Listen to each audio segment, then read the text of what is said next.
And it was said that President has said Nigerians can come to South Africa without passports or visa.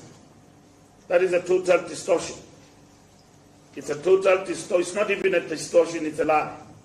That has been deliberately peddled to project this government as being not just insensitive, but lacking direction in relation to strengthening of the immigration policy for the country.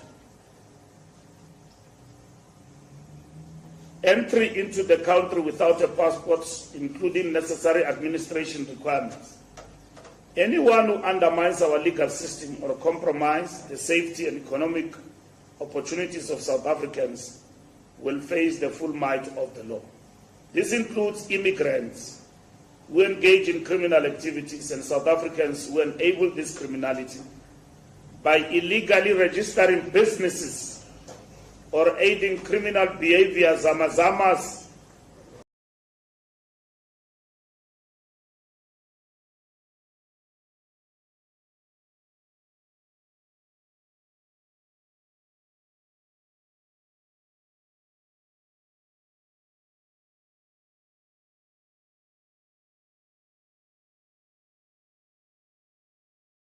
drug peddlers and drug laboratories, and illegal immigrants. Our patience has been overstretched. South Africa's hospitality must never be mistaken for weakness. Our communities cannot live in fear. The law must be enforced. The time is now. As an organization, we continue to make strides in reclaiming the Spaza shop sector as part of revitalizing township and rural economies. Many Spaza shop owners are registering in line with the President's call, ensuring that South Africans benefit from this important sector of our economy. Women, youth, and people with disabilities. The 500 million allocated to this initiative will impact thousands of lives, creating opportunities, economic growth, and jobs. The time has come to enforce compliance more rigorously.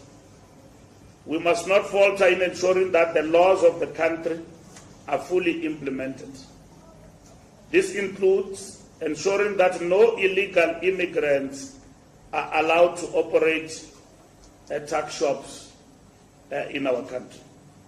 Those who are legally in the country, they must prove investment in the business of over 5 million as required by the law. We are pleased that as of last night, 51,788 Spaza shops have been registered, with 45% being KwaZulu-Natal. 800 Spaza shops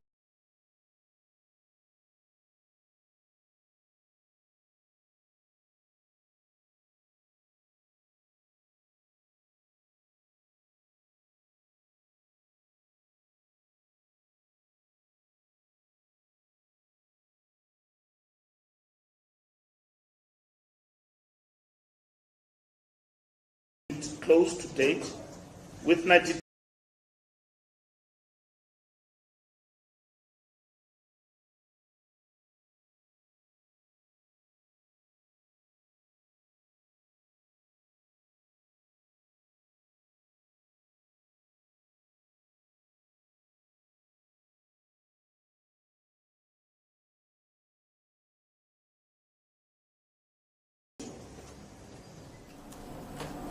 to project this government as being not just insensitive, but lacking direction in relation to strengthening of the immigration policy for the country.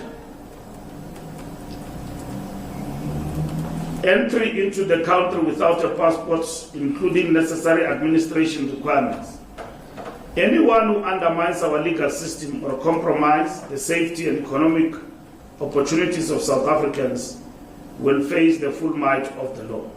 This includes immigrants who engage in criminal activities and South Africans who enable this criminality by illegally registering businesses or aiding criminal behavior, zamazamas, drug peddlers and drug laboratories, and illegal immigrants.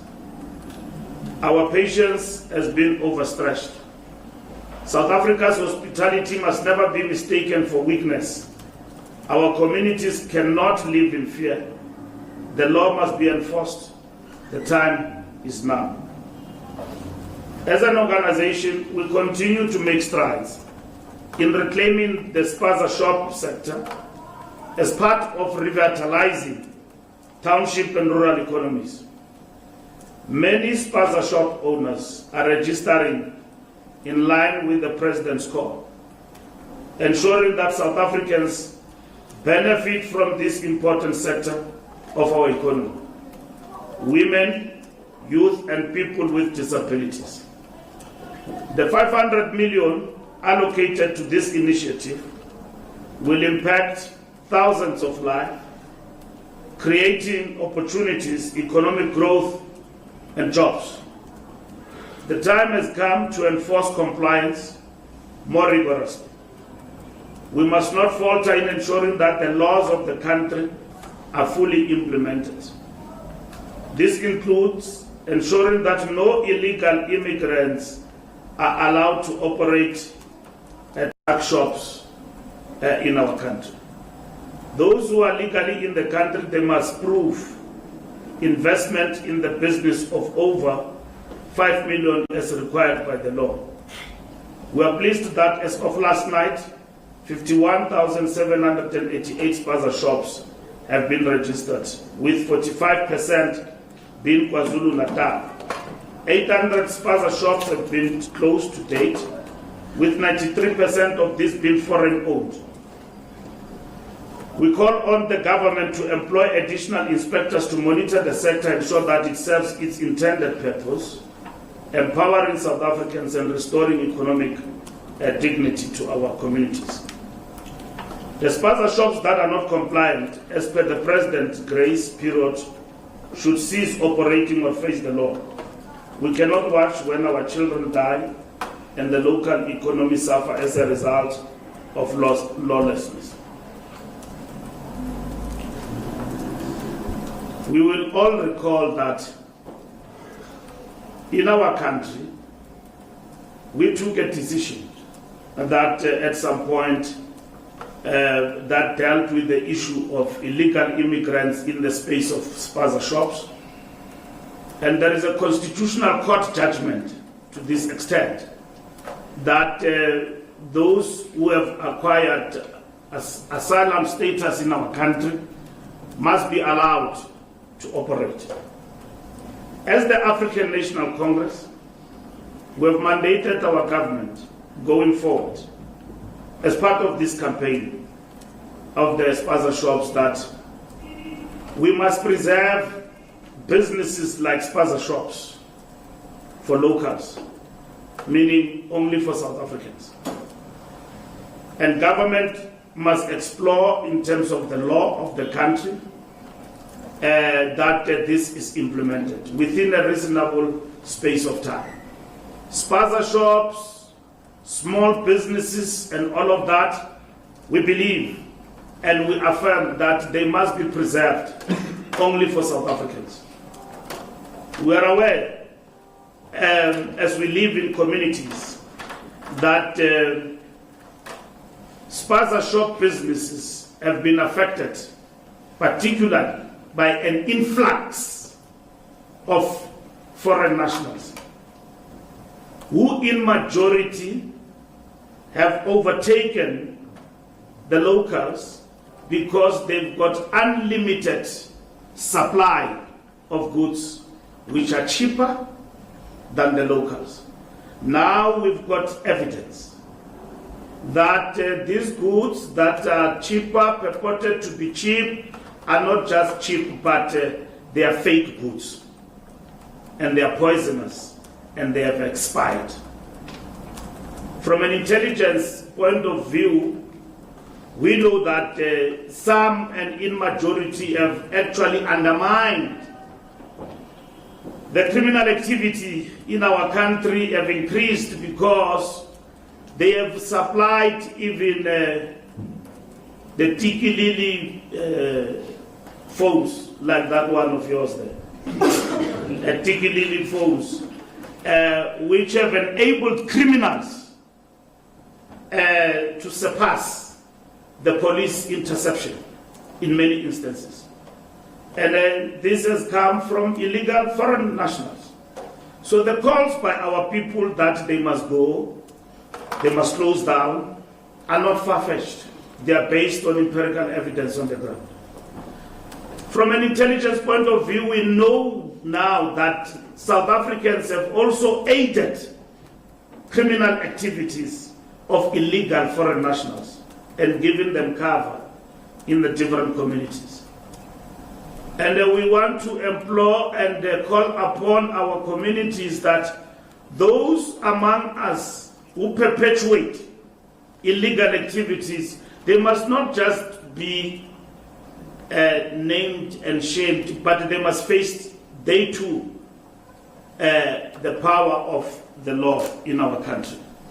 In many areas in our country, RTP houses have been rented out to illegal foreign nationals.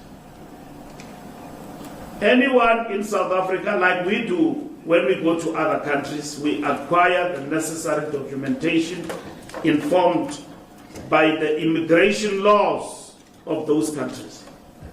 In this instance, we have emphasized to our government as this campaign intensifies and launched by the President in terms of the Spaza shops, which will be evaluated, that one, the illegal criminal activity must be wiped out.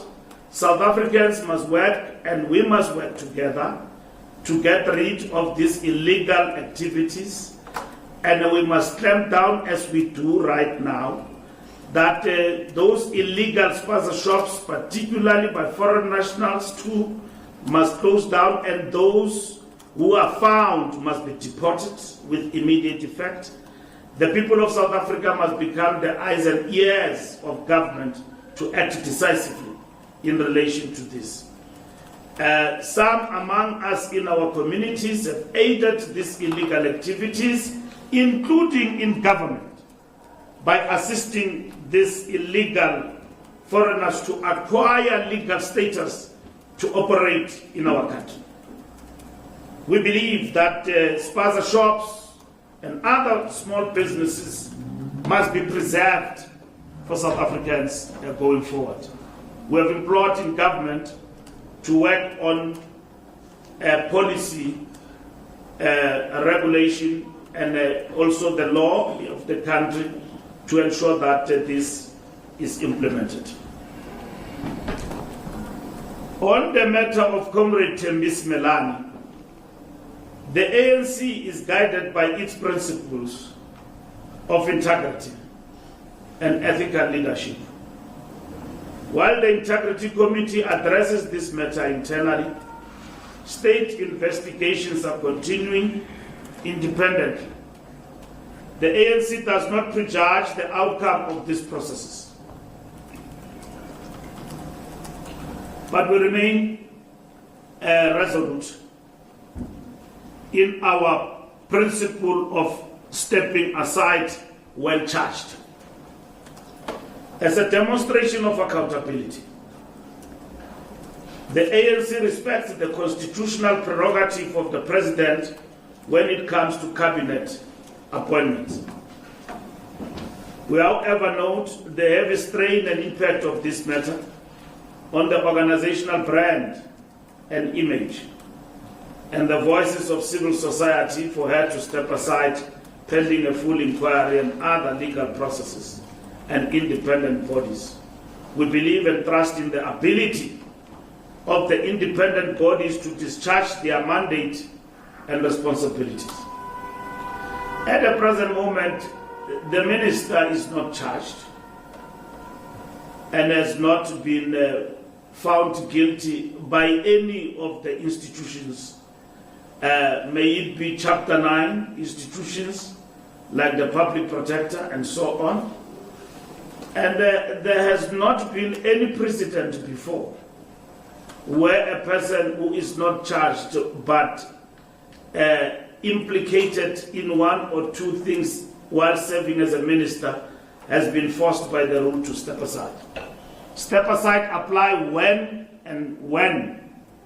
a decision by either of the law institutions have actually been taken. So we respect those particular processes. Should the outcome of those processes give us any recommendation which may be adverse on the comrade, necessary steps will be taken by the African National Congress. The release of mpofu-walsh. Today, the murderer of our leader, mpofu-walsh, will be released from prison, if not released already, taking with him to his homeland the truth of the assassination of our leader, Comrade Martin Tembisile Crisani. We are reminded of the immense loss inflicted on our movement and our nation.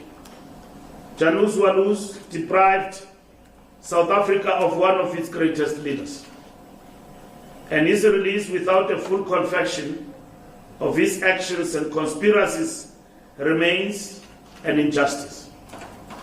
The heavy blow that he inflicted on the nation is palpably fresh, considering its painful effect on Comrade Chris' children and his wife, Comrade mpofu-walsh.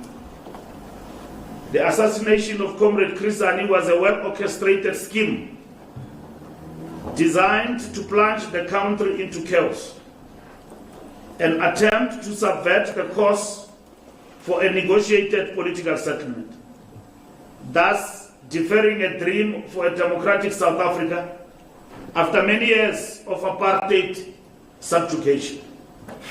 This move was well calculated. Ironically, the brutal killing of Comrade Crisani, his selfless dedication to the struggle as a disciplined commissar of Umkhonto weSizwe, the People's Army, brought us the freedom and rights we enjoy today. This is a sad and painful moment for the Hani family, the ANC, the working class and the poor, and the South African Communist Party, for which he was the General Secretary. We, to the conscience, mpofu-walsh, we call on the conscience of mpofu-walsh to tell the whole truth about the forces that orchestrated this heinous act. We call for a comprehensive inquiry into the assassination of Comrade Crisani to expose the full scope of this crime and bring closure to his family, the ANC and the people of South Africa. South Africa is no home for assassins and murderers. Walsh must leave the country now. Lastly, the so-called national shutdown, which was conducted on virtual discourse. We dismiss the so-called national shutdown as nothing more than a failed attempt to sow chaos. These opportunists have no plan for building South Africa, but only destruction.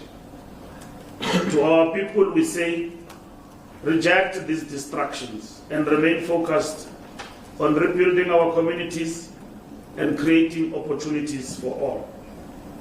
The ANC remains resolute in defending South Africa's sovereignty, uplifting its people, and ensuring that our country is a home for all who respect its laws and contribute positively to its growth. We are here to lead, and we will not falter in this responsibility. We will not betray our values and principles, nor abandon our goal of a non-racial, non-sexist, democratic South Africa and a cause of a better life for all. Our democratically elected president, Comrade Cyril Matamela Ramaphosa, remain our president and will be defended. The people shall come, and the people have spoken. Ramaphosa is a product of a democratic process and leading the African National Congress. We know the attack on President Ramaphosa is the attack on our nation, is an attack on the African National Congress. We are not like any other country. We are a democratic country. Our people, in terms of their rights, even to differ with government, are enshrined in the Constitution. Those who seek to devour these principles in one way or the other are not democrats. They are anarchists. We have seen them before, and we are noting them now. And we equally call upon the state to be decisive. Not like before, when they cost this country millions of rands and affected the progress of building this fragile economy. It has happened before. More than 400 people died. More than 400 people died in this country. The law must take its course. Should any anarchist seek to devour the principles of a democratic process in South Africa. Thank you very much.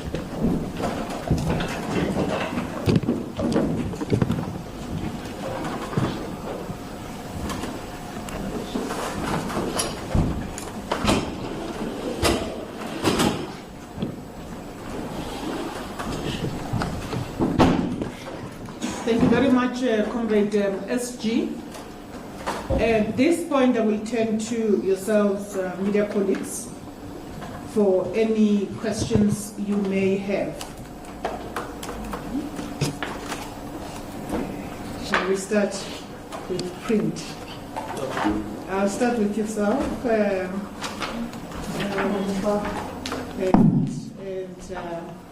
Go to my brother over there. Mutusi, we're starting there, and then we'll go to my brother over here, and then also proceed to yourself, my brother, in the second row.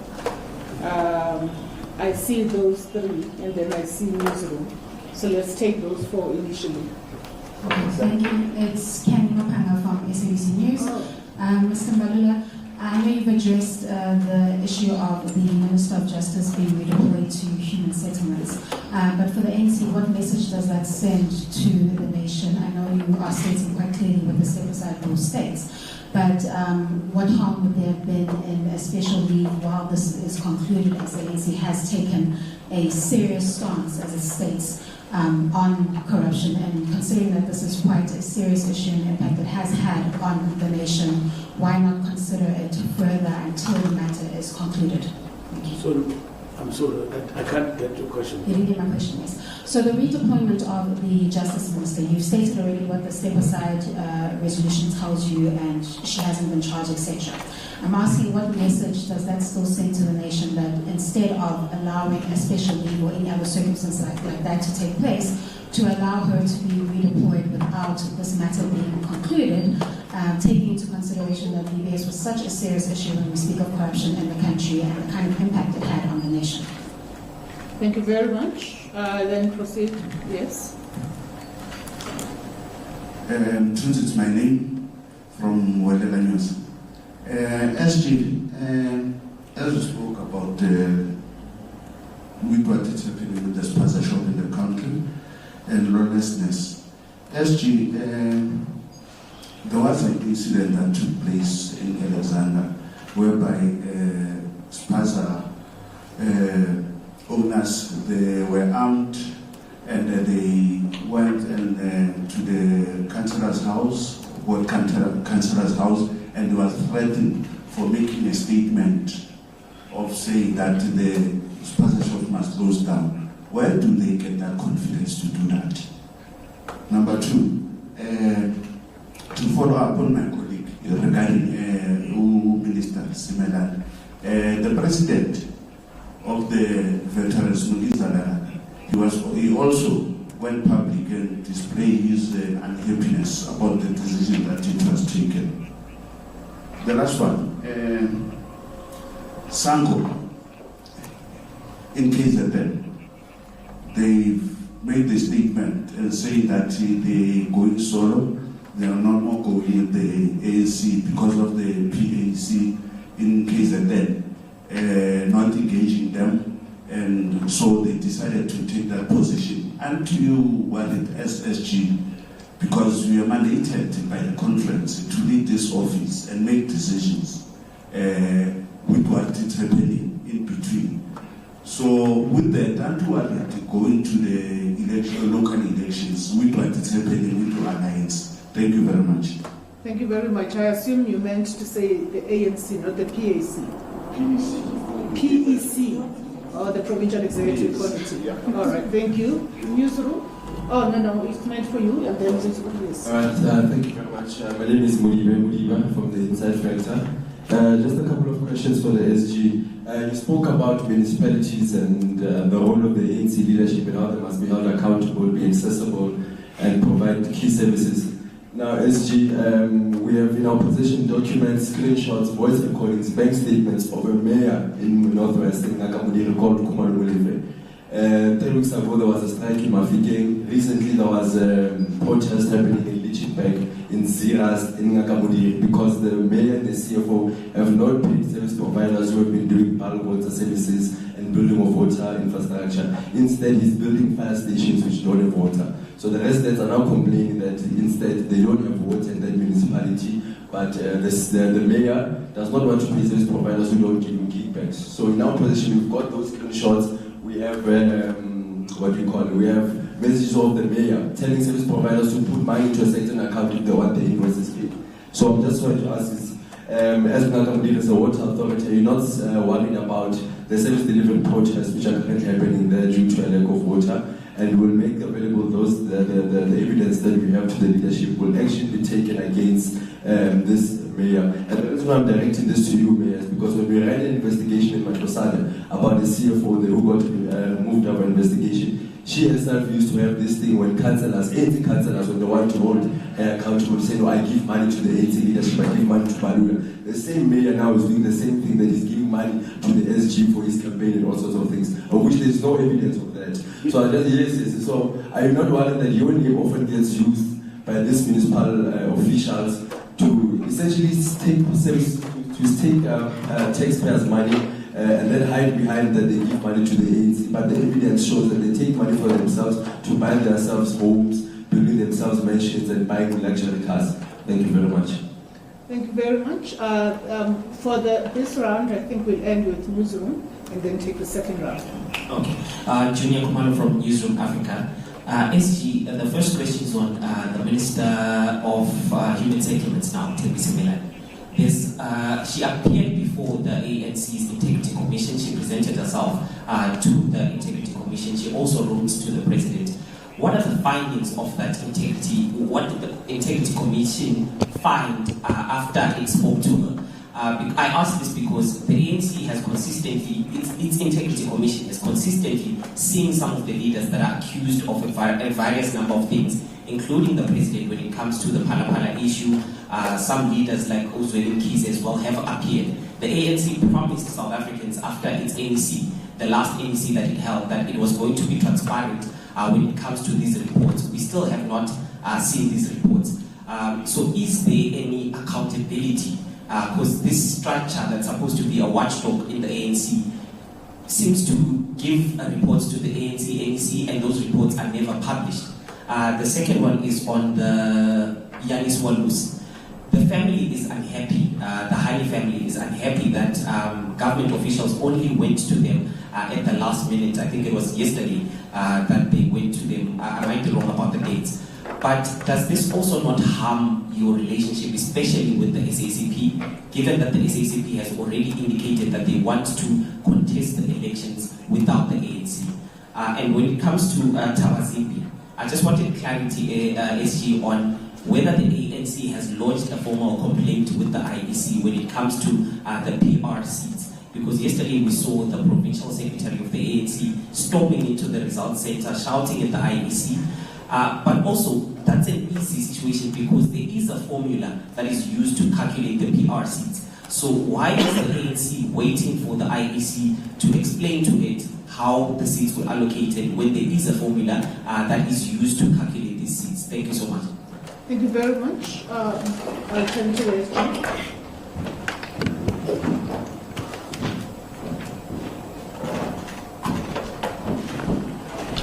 Thank you very much, ladies and gentlemen of the media, for your questions. Starting with SABC reappointment of Justice Minister. Of course, we note the concerns and disapproval of the appointment of the minister to another position, particularly by our veterans. But veterans should have raised that matter directly with the ANC. I've had Comrade Snuki talking in public. He should have called the president, but he did say in the public that he's going to call the president and raise his disapproval about the matter.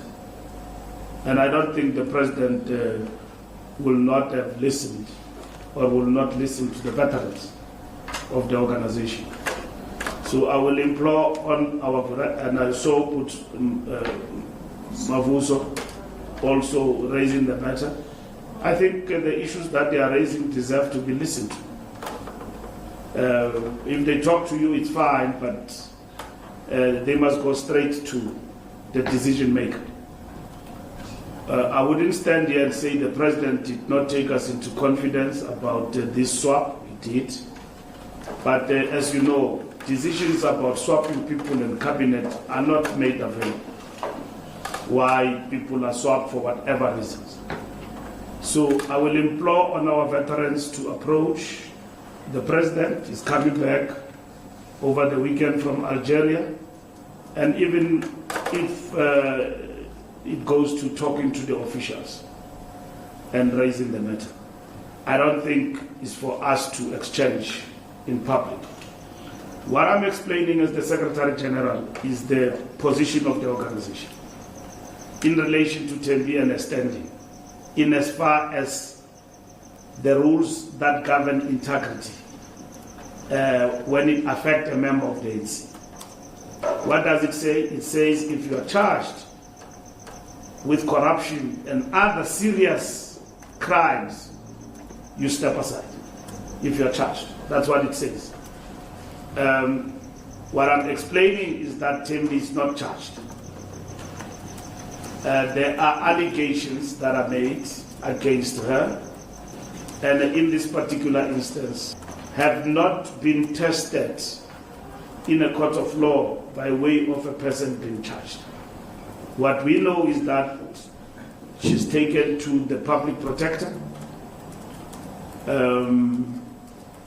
She has appeared before the Integrity Commission. When those reports are done, they will be brought to the president in terms of the public protector, the Integrity Commission to the ANC. I asked Comrade Frank Chikane whether or not they finalized their report, and with Comrade Tembi, he said to me they are not done. So that I can tell you for free. He said they are not done yet. And then I said, okay, and that is fine. In as far as veterans raising their concern that they believe that this is a wrong move, there is dissent in the organization, and there are no holy cows. They've got a right to raise that matter with the organization, not with the media. Maybe the media can come after, but with the organization directly to say, comrades, we think you have faltered in this case. And I'm not going to argue with them in a public platform because they've got the reasons that they've advanced in relation to the matter per se. And that's where it is. And I will also implore on them to come to the officials, even if it means on Monday, because we meet every Monday. We are meeting this Monday, and we are meeting also with Gauteng province. But I think the issues that they are raising require attention of the organization. So it's not a matter that you can run roughshod, ignore it, and not listen. So at least we need to listen to each other and engage. This is their party. And if they think that their party is going astray, is not doing things right, they've got absolute right. Not just to raise concerns, but to engage with us and the president of the organization. So I will leave it there and expect them to approach the party and raise these matters. But I will not condone public discourse on a matter that require party attention, because I don't think they are raising it in vain. They are raising it because they want steps to be taken in relation to that matter. And I don't think that the president runs the party alone. He runs it with us. And if leaders of the ANC and older people of this party who've got nothing to gain in any way, correcting our image, and they approach and they say, in relation to this decision, you are wrong, we need to listen to them. There's nothing wrong with that. The ANC need to listen to its veterans when they speak. And ANC veterans must address the party leadership directly and not through the media. And so we will expect them to come full force and engage with us on this particular matter.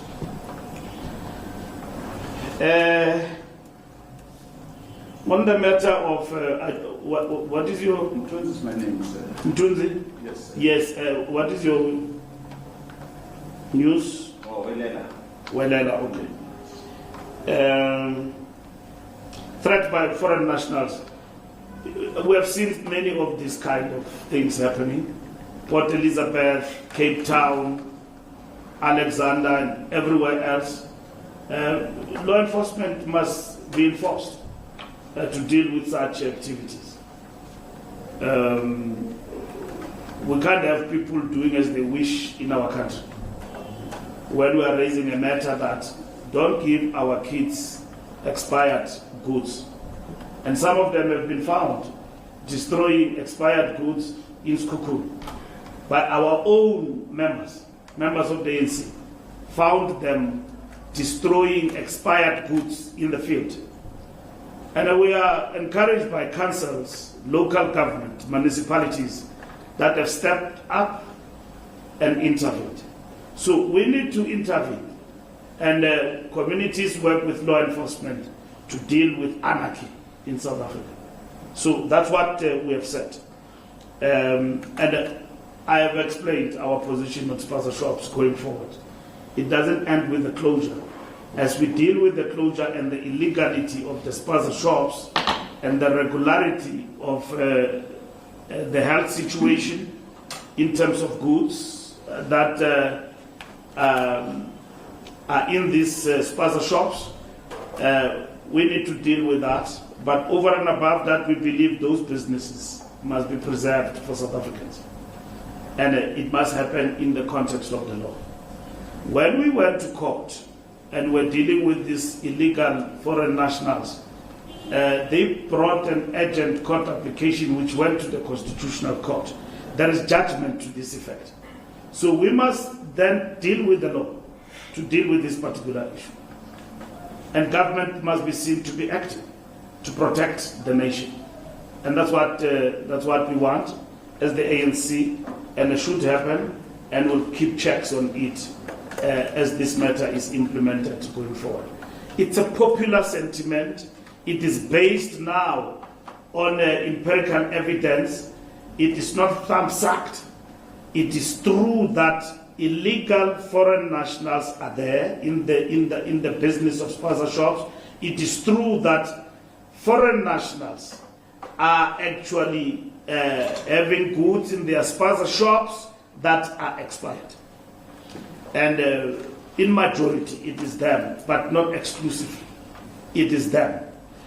They have completely annihilated local spaza shops, which were there in our townships. And now we know, from an intelligence point of view, why it is like that. They are selling cheaper goods, which are produced outside the country. They come through the ocean, and then they are downloaded somewhere in the warehouses in our country. That has been found, at least in KZN, under the leadership of the capable General Mkhonas. So, we're not thumbsucking. That is a reality. We are no longer asking, where do these people get sunlight? Why is it cheaper? And Johnny Walker is not working this way, he's working this way. I mean, so we know that this Johnny Walker comes somewhere. Better just be Johnny Walker one to Sunday. I would have wait to yourself, but I know kill and I'm trying as fast. So these things are cheap, they are fake goods, we know. Now they come through our ocean. Now, it is not just human beings in terms of our porous borders, even goods that are fake are coming through our borders. So, we know that from where we're standing now, out of this process, we must act on that. But over and above that, how do we preserve some of the local businesses? We learned from Africa also. I've been to Ghana. Ghana have passed a law where if you want to open a spaza shop or a local barber shop, there's a lot of Nigerians also in Ghana, like anywhere else in the country, it is preserved only for Ghanaians. In Ghana, not far away from us. And why is South Africa not learning from that? Even here, next door in Zimbabwe, and some other countries. So we need to act on that. As government. And as the ANC, we have implored on our government to act expeditiously on this matter. Some go, from where we stand, they've made peace with our structures in KwaZulu-Natal. And it's a matter that we don't take lightly. We will engage with Sanco National, working on this matter, and we've been working with the national leadership of Sanco to address the concerns of the comrades of Sanco in KwaZulu-Natal.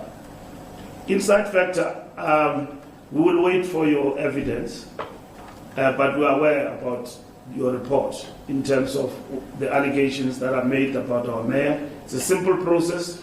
Our structure there must investigate. And if the evidence comes to anything, it must be acted upon. I don't know. I don't collect monies from municipalities. I mean, they don't pay rent to me. I mean, I don't do that. So I can't answer that particular question. Newsroom, we have explained to you. Integrity Commission is doing its work. There's no report that is not processed. We have reported to you here that the reports were processed, what decisions were taken. I've reported back to the Integrity Commission after the NEC. I am now implementing some of the recommendations as agreed by the National Executive Committee and the Integrity Commission. We've got terms of reference, we are working. So, Integrity Commission it's a permanent feature of our NEC meetings. So whenever the NEC meets, that's why I was asking friend Mfundis, is their report. If necessary, he will come himself and present to the NEC, or I present the recommendation and the NEC debate. So we will perfect our systems as we move on, but we're determined to deepen and entrench integrity, because that is a key value for the African National Congress.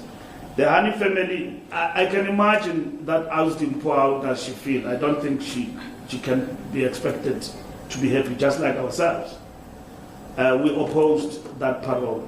We opposed the release of that Janus Walus. We lost in the court of law. So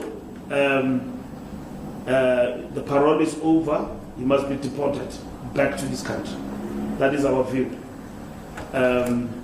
We will work with the Hani family and the Communist Party on whatever that is necessary that needs to be done.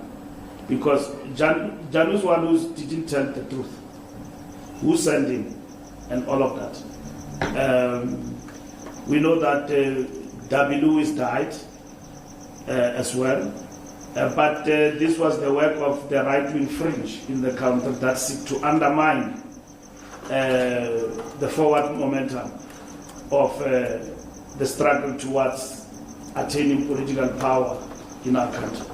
And Nelson Mandela and the leadership of the ANC were decisive that those who seek to plunge this country in a civil war and take us back, they failed because of the decisive leadership of Nelson Rolihlahla Mandela.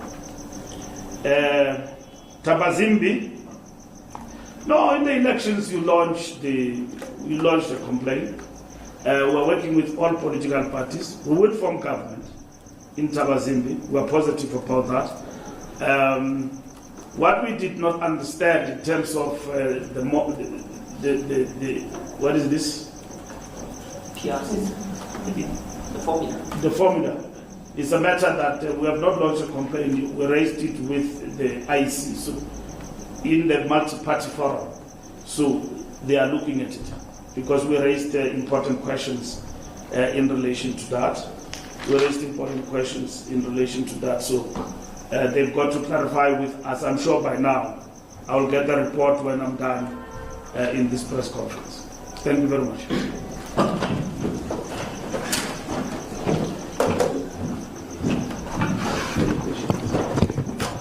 I turn to SABC. Thank you, SG. I turn to SABC. Okay. Yes, Mtebu, and then, okay, we've got three. Let's keep it crisp, colleagues, and she will be the last. Inside factor.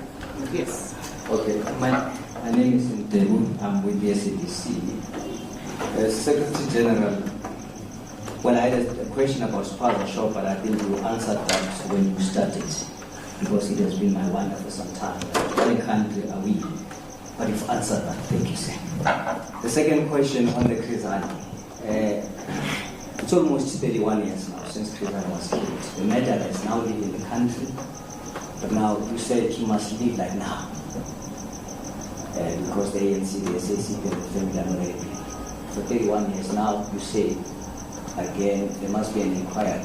So what do we seek to achieve now with the inquiry that he has been here for 30 years, and if he has gone and left the country, we need to get someone out of the country to really answer for something that we should have asked him for the past 30 years. We didn't do that. Is that possible that we can? And then again, it goes back to the policy failures in South Africa, where a murderer like Janusz who's been in jail at some point in the TRC, found that he didn't disclose anything. But he served whatever years he served, and he's now eligible for parole. Do you think really our laws are intact to an extent that they can hold the people that we need to hold accountable? Don't you think, again, it goes back to our laws, that sometimes our laws are lax and they're just contradictory? Because you want justice to be seen, to be done, but here's the man who has done this thing and he's just living in the country and we forgot. There's nothing that we can do. Thank you. Thank you very much. For you, FM? Oh, okay. You can go ahead, Santanda. Thank you so much. My name is Santanda from News 24. SG, I'm going to start with Mr. Mbalula. I'm going to start with the Spaza shops. I apologize for taking you back to it, but I just need clarity. Are you saying that once the law and the rights matters have been sorted, only South Africans will be allowed to run Spaza shops? Are you prepared for the backlash that might come from civil society who might be representing foreign nationals, especially if you're talking about deporting people immediately? It then becomes a matter of families are here, their babies, they were born here. What is the situation around that? And then Tabazimbi. Do you know who the ANC is willing to work with there yet? We all know what happened there. I understand there were parallel mayoral committees. How is the ANC, what's the ANC going to do different this time around? The IEC yesterday actually said that we're back to square one because the council is hung. So how is the ANC going to navigate that differently? And then, my question around mpofu-walsh has been covered by Brandon. Thank you. I have a question around, I sat down recently with Mr. Suk Maxim, Ukraine's special advisor to the Middle East and Africa. And during the conversation, he said that a delegation from the ANC and the DA to Ukraine would help their peace efforts. Do you agree? Is this something that you would entertain? Would you actually take, you and your counterpart in the DA, would you go to Ukraine? Thank you. Thank you very much. UFR? Thank you, SG. My name is Mawal Mawalewa from UFM. Firstly, just to amplify Siam Tanda's question, to be specific there, some South Africans feel like the Human Rights Commission is playing a rather oppositionist role. I just want to find out if the ANC shares the frustration. And a bit of a long question of mine. You know, the current immigration crisis, some believe that it's self-inflicted, in that in the 90s, the ANC government signed a number of UN conventions that, among others, barred the government from erecting electric fences at the border or setting up refugee camps, which on its own naturally would have invited a lot of foreigners who were experiencing a lot of discomfort in their own countries. So now the same law then comes and says you must invest 5 million rand into the economy in order to do business here. When we have so many foreigners here on asylum seeker permit, is it not a contradiction to expect somebody that is fleeing for their life to suddenly have 5 million rand to invest in the economy, particularly now with this Spaza shop thing? Don't you think some of those immigration laws need to be amended so that they are realistic? And on the issue of the visa waivers for the Nigerians, the DA has been lobbying that the same privilege be extended to Ukrainians, with the argument being that they will bring in a lot of skills that we need in the economy, along with the argument that actually South Africa being in BRICS, it's just a romantic thing. There's no actual benefit that trickles down to the men on the street. And over the weekend we saw some kind of a threat from Donald Trump that if you, in BRICS, you end up adopting another currency, dropping the dollar in the process, there will be consequences in the form of tariffs. So I just want to find out how certain is the ANC on its policy of being friends with Russia, China, the Global South, whether with all these threats by the US and the continued pushing by the DA to say you should be looking towards the West, whether such things make you want to revisit your stance on these international issues. And finally, the director of the America Trada Foundation was in court today, where he's, I believe he's a person of interest in the 1989 killing of some 2 MK activists, combatants rather. Any comment on that? It's not a criminal matter, but clearly the authorities are not happy with the version of events that he gave at the time, and that is why there's now a formal inquiry that was today postponed. Thank you. Thank you very much. Just one question. I'll really indulge you because you also waited on. Yes, the move. Just one question. I'm sorry, Secretary General, just a parting shot. I know that you're meeting the ANC in Gauteng on Monday. But I just want to know, is it fait accompli that the 2 provinces will be disbanded Is it a foregone conclusion? I mean, I'm saying this against the backdrop of your interaction with the media, I think, on last week, that there is nothing that can be done really for Gauteng and the KZN. Thank you very much. We move this side, Matusi. That will be the last question. Thank you very much, SG. It's again from the inside fact. Just a bit of clarity. Okay, the evidence that you've asked for will give it to you because the information that we are seeing is information that comes from ANC members, from the municipality, comes from officials of the municipality, of which they've shared with the provincial leadership, and the provincial leadership has done nothing. So that's why they came to members of the media to say, guys, expose this because our own leadership is not taking anything seriously. So that will be shared. Just a bit of clarity again because you've answered my question on the evidence side. Now, also, just to see with that municipality in Akamudiri, it's a water authority. There's a service delivery protest that is happening not only in that region of Akamudiri. Your thoughts on that? That there's a protest that's happening there, which essentially is about the lack of water in that municipality, which is being internally sabotaged by the mayor there. The mayor has not addressed the residents there. He's not said anything to the residents there. Even today we received videos and queries from members of that, from community members there, raising concerns. They've not received anything from the mayor or saying anything, when will the water come or stuff like that. So just to ask that question again, to say ANC members are not on the ground, they're not being held accountable, and communities are then running to members of the media for help. And then my final question with regards to the Spaza shops.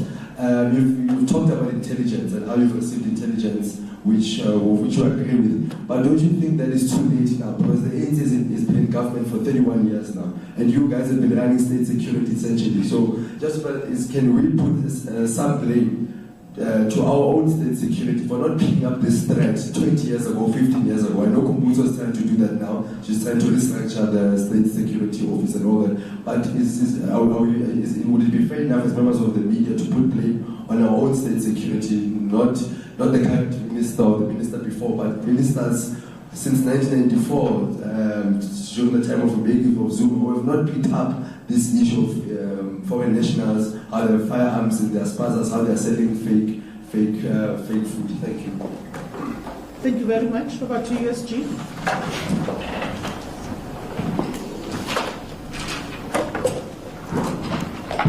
Thank you very much, SABC. Yanus Walus. If the inquiries it will bring about closure, it is a matter that we believe should be undertaken. And that's what we are advocating for. It doesn't matter whether he is here or not, but the inquests get to be open from time to time to look at matters, even post-factum. With regard to News 24, Spaza shops, what was your question? Are you prepared for the possible backlash from civil society? Civil society has always been backed up in most of the time in terms of issues given South Africa's constitutionality. So we are saying that matters must be interrogated and be implemented in the context of the law. And that's what is important for us.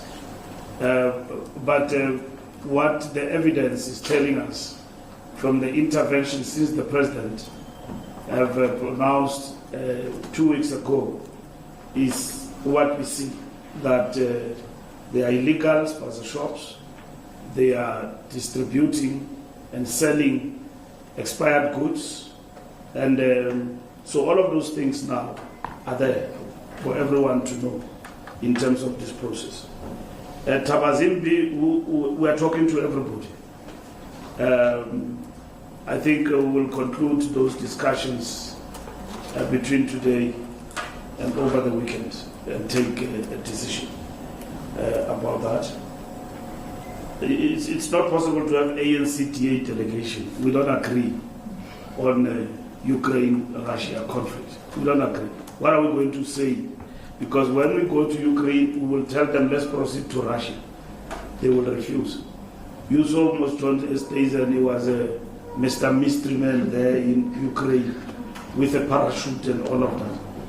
So we're not going to agree. Our view is to talk to both, and the war must end, cessation of hostilities and so on. And we've been playing that role, shuttle diplomacy, in a way, through our president and working with others to bring about an end to that particular conflict. So the DA option and the ANC is not going to work. Yeah. I can tell you right now, you don't have to waste your time about it. UFM, human rights, play a oppositionist thing. I think they are doing their job. They are doing their job, and they must do their job without favor, and because it's part of the Chapter 9 institutions. The 5 million rand is part of the requirement, and we need to adhere to that requirement before you can open any Spaza shop in the local areas. Now, the complexity of the South African situation, given our porous borders, is that people come here, and some of them they say they are here, they've acquired political asylum status, whereas they just walk through the border into the country. Yet there is a process. If you want to acquire political asylum status, South Africa indeed it has signed a number of conventions that recognize the importance and the respect for refugees. So it's a matter that going forward as well will be interrogated as we deal with this difficult situation in our country. Visa waivers for Nigerians. You see, the distorted view in the public is that President Ramaphosa said Nigerians can come to South Africa without passport. They don't have to acquire visa, whatever that was perpetuated. Now, the reality of the matter is that South Africa have got trade relations with Nigeria as the biggest economy in the country, and that is a fact that we need to understand. Just like China, America, and everybody. Now, in terms of that arrangement, what we know is that in 2006, Nigeria became South Africa's largest trading partner. In terms of bilateral trade, it increased from $16.5 million in 1999 to approximately 1.5 billion by 2006. The current trade dynamics is that Nigeria now accounts for 64% of South Africa's total trade with West Africa. And then total trade between the two nations stands at over 3 billion. There is also a collaborative framework. 34 agreements and MOUs are in place, spanning economic, technical, scientific, social, and tourism sectors. These agreements signify a strong foundation for diverse cooperation. We are also signatories to Africa Free Trade Agreement opportunity. As Africa's largest economies, Nigeria and South Africa play pivotal roles in the African Continental Agreement. Currently, we've got fewer than 10 Nigerian companies operating in South Africa, compared to over 100 South African businesses in Nigeria. To meet President Ramaphosa's call for more Nigerian products in South Africa, Nigeria needs to enhance its corporate culture and business presence. Now, it is in that context that the President said, he would have said that we must liberalize in order to enable these business people to be able to come and do business here in South Africa. Now, South Africans, when we go to Nigeria, visa requirements for business are very easy. For business or for tourism, it's very easy. I can wake up now and go to Nigeria. I don't even think that visa is required and so on. Now, the South Africans, what they are cautioning and which they was a complete distortion of the president's view was that somebody says, President Ramaphosa says that Nigerians must come to South Africa walking and without and even a passport. I mean, there will obviously be an uproar.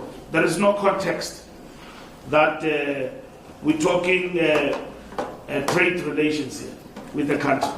The same as China. The Chinese government is doing a lot of business. You can see their cars here. They say that visa requirements to come to this country are stringent. And then the president went to China and said, we will look into that. It's the same statement that applies in the Binational Commission with regard to Nigeria. Now, for political expediency, this is distorted deliberately in order to give a wrong interpretation. The number, from a tourism growth point of view, the number of Nigerians visiting South Africa for tourism has increased by 20% over the past year. This increase has contributed to the 95.1 billion rand, which is 5.3 billion US dollars in direct spending recorded from international visitors during the 2023-2024 financial year. And there is a growth potential in terms of Nigeria and South Africa as economic giants. We must continue deepening that collaboration to unlock Africa's full potential, especially under the framework like the Africa Free Trade Agreement. Now, there's no way we cannot trade with Nigeria, which is the biggest oil trading partner with South Africa, oil which we don't have in this country. So this is what the president is talking about. So let's address the question of porous borders and the illegal immigrants and not misconstrue that with the principled position of a country. Even if ANC can be out of power, anyone who's going to come is going to deal with this. We don't exist in an island. We exist and grow with other countries. The same as with America. And that's it. The same as with Europe. And we will say the same as with Asia. We'll make the same statement. What is an outcry amongst our people in terms of our immigration policy is that it must not be lax, it must be strengthened in a way that it doesn't allow the country to look like it is acceptable to be here illegally and all of that. And then we must deal with the question of the porous borders, and that's what is said. Comrade Sean briefed the ANC about this, and we leave that matter to the courts. I was with him, and he explained to us what this inquiry is about, and he has made the statement there. So we'll get the feedback from there. But Comrade Sean Bolton is one of the most trusted Umkhonto weSizwe operatives, and he discharged his work and his liberation movement fighter status with diligence. So we're taken aback about this inquiry, but nonetheless, we're monitoring it. We have also sent lawyers for a brief to understand exactly what is happening about this particular matter. So we don't want to jump into conclusion and all of that and prejudge the work that is being done. We are observing that as the ANC because we have taken a blanket indemnity for all freedom fighters in this country. We can't be equal to apartheid monsters that killed our people. So we will observe that process legally as to what is it about. There's no fait accompli in terms of Gauteng and KwaZulu-Natal. We'll meet with them. It's a process. And then from there we'll go to the NWC. From the NWC we'll go to the NEC. So NEC will take a decision. And the NEC will want to take a decision informed by the engagement. We went to KwaZulu-Natal, we went to Gauteng, we came back, we engaged with the provinces. Even on Monday, it will be the same process. We'll engage with them, we will tell them what we think. I've seen other people in public making statements to the effect that this is the ANC perspective that will inform disbandment. No, disbandment is not the only option. I said to you, when the NEC is done, we'll give you a perspective of what is happening in these two provinces. Whatever decision we arrive at, it will be a decision to strengthen the African National Congress in Gauteng and KZN. So we are not onlookers. After elections, immediately we went down. And I've seen people in self-defense mode. No, we are being blamed. National is not blaming itself, and all of that and so on. Some of them don't understand democratic centralism. And it's not judging people. It's about saying, here's the problem. If you diagnose a problem, you must also come with a prognosis. Okay? And then from a health perspective, if you sinus, so sinus, and then a proper one. So that's what the NWC is doing. It's doing its work. What needs to happen there, and then we'll take those options to the NEC, and the NEC will decide. There's no fait accompli. And I know people are running around, they are phoning NEC members left and right, hey, don't disband us. Others are saying, if you disband them, make me this, make me that. So we know that. Now, the point is, this is not a game. It's about the life and death of the African National Congress. The ANC must recover in Gauteng and KwaZulu-Natal. And that is not about personalities. It's about the organization, how it responds to our demise in these provinces. We did not even drop in these provinces. You can't even start to compare. As much as we dropped everywhere, we did not drop. We are out of power. We dropped below 50%, 35% in Gauteng, 17% in KwaZulu-Natal. We lost elections. We are number 3 in KZN. As much as we are number 1 in Gauteng still, but we dropped. And then you want to compare that to another province that is still in power. We are fighting to come back. We've got the biggest metros in these areas. Our biggest metro is in KwaZulu-Natal, is a Teguin. Here in Gauteng we've got 3, Ekurhuleni, Johannesburg, and Pretoria. And you want to tell us that the leadership of the ANC must fold arms and not do anything. Because if you do anything to reinforce yourself, you are dealing with egos of people. It's not about that. Even if it means we must lose friends in decision making for the organization, that must happen. Decisions have always been taken in the ANC. It will not be for the first time. Any leadership that does not take decisions, it's not leadership. Leadership is about giving direction.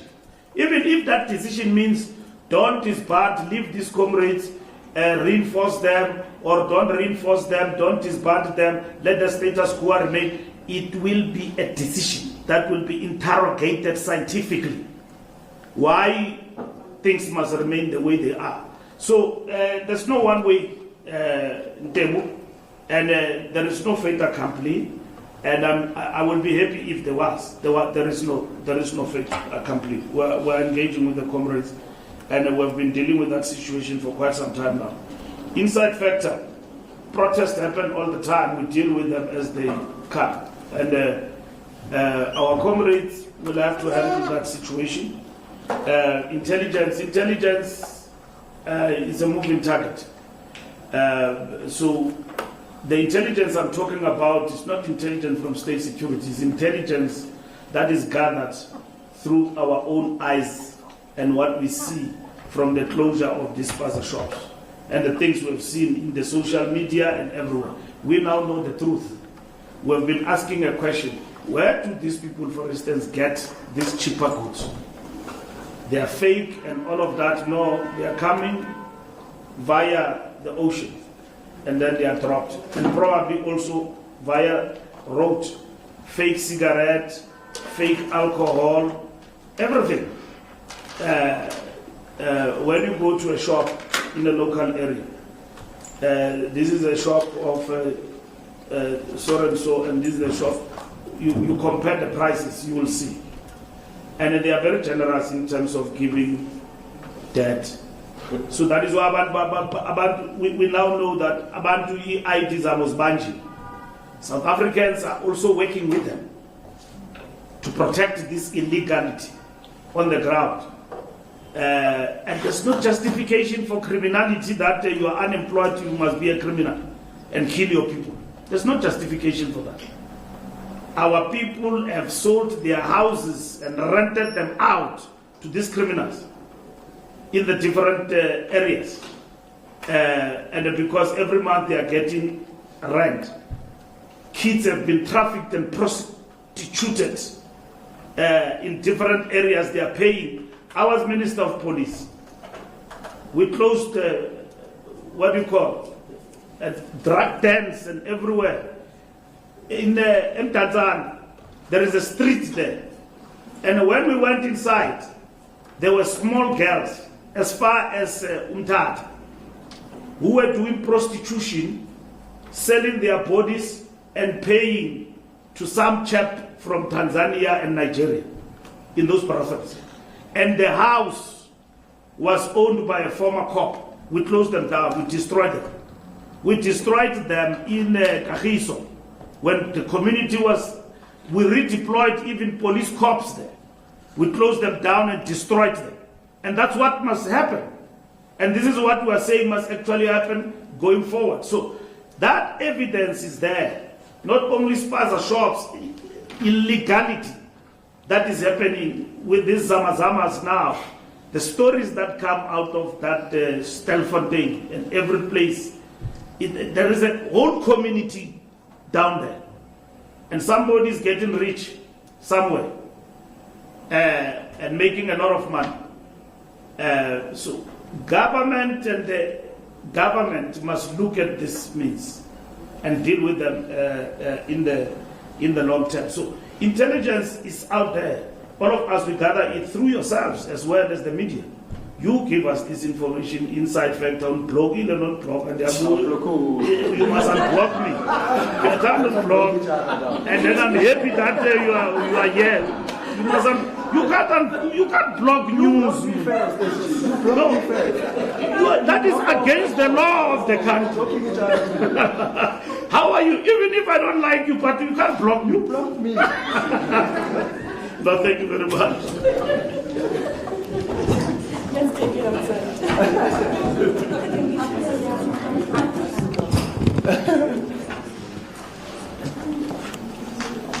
Thank you very much. We had, I think we have said this is the last bite, SG, but we do have online and we do encourage people to utilize the platform to get information and hear from the ANC itself. Kamukhelo Mwichela from IOL. I just want to sensitize the SG to maybe or just adding to my colleague, Junior Kumalo's question, the Integrity Commission currently has a backlog of unprocessed cases and the list continues to grow. Are there plans to move forward with prosecutions anytime? I do know that the SG attended to this question, but attended to this question about